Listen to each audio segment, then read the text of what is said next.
Back on MorningLine, our guest with us this morning is News Channel 5 legal analyst Nick Leonardo. We're talking some various legal cases, issues.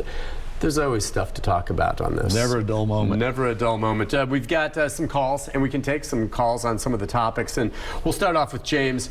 James, good morning. Hi, James. How you guys doing? Good. What's on your mind, James? I've got a couple points. These are really good, man. I'm going to try and get through them quick. If you're a female at home and you got a firearm, God, don't stand up there like you're John Wayne. Lay down under a coffee table so that chump can't see you and pop him center mass. Keep popping him till you get him.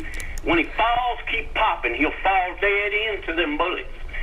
Number two, if you come between me and my babies, I'm going to kill you. Sure. If I got a gun, knife, stick, or my foot, I will beat you to death over my children.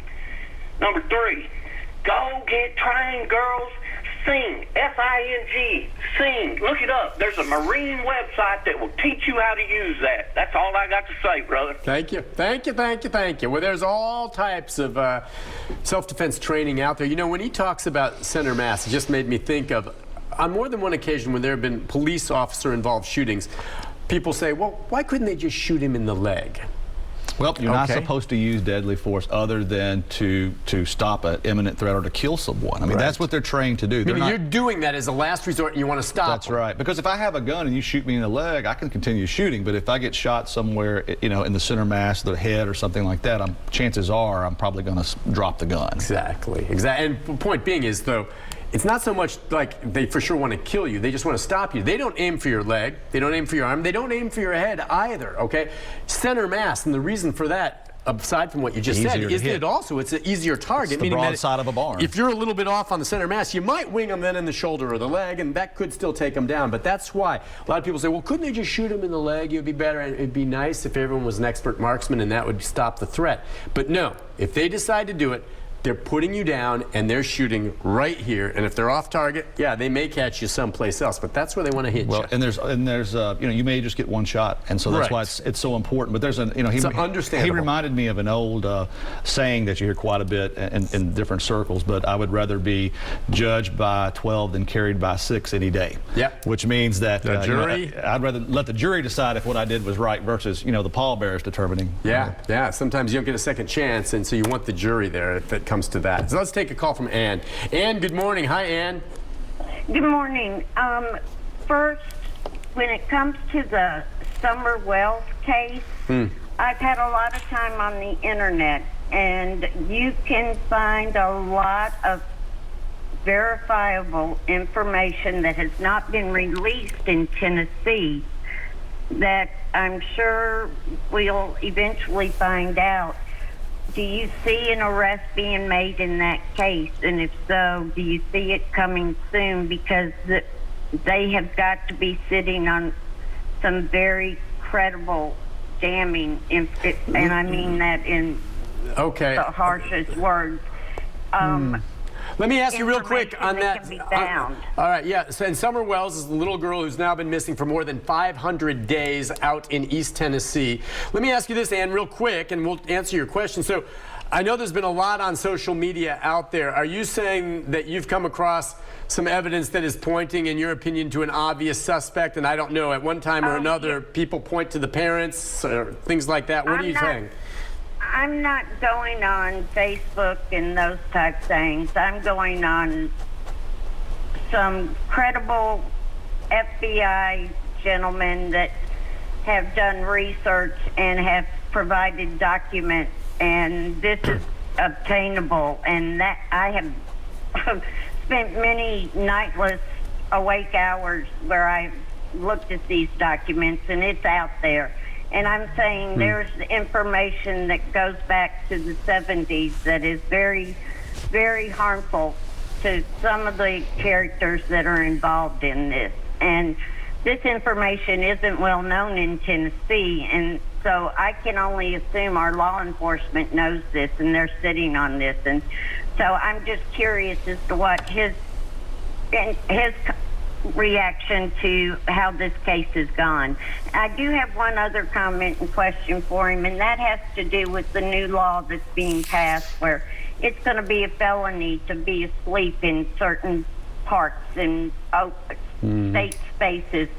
And how do you see that being enforced in our city? And when it is enforced, if it is enforced, the lawsuits that are going to be filed, because people are going to want to have that felony removed from their records, and that's where I'll leave that. And I just recently realized that we're both father wiring graduates, Nick, so wear your purple proudly. I'm glad to see your tie today.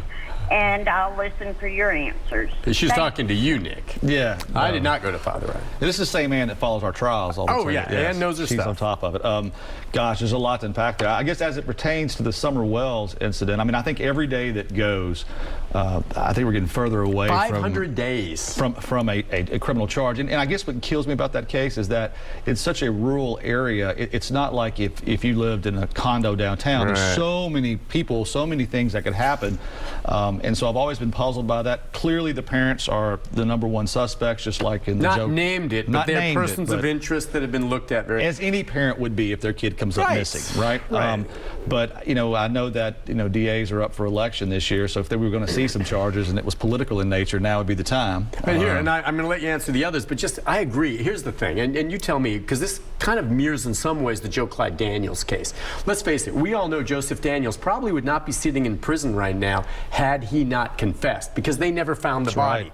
They don't have Summer Wells' body, and I have to say this, Ann, I don't know what information you've been looking at, but I can tell you this unequivocally, okay? And I've talked to these individuals. If the law enforcement and the DA and the TBI out there had what they felt enough evidence to make a charge stick, they would charge someone in a blink of an eye. This case is frustrating for them, it's heartbreaking for them, and frankly, it's a little embarrassing for them that they have not been able to break this case. They want it desperately. You tell me why, if some FBI guy came up with some information that's hard information that they likely know, they would sit on it. Trust me, they're not protecting anyone.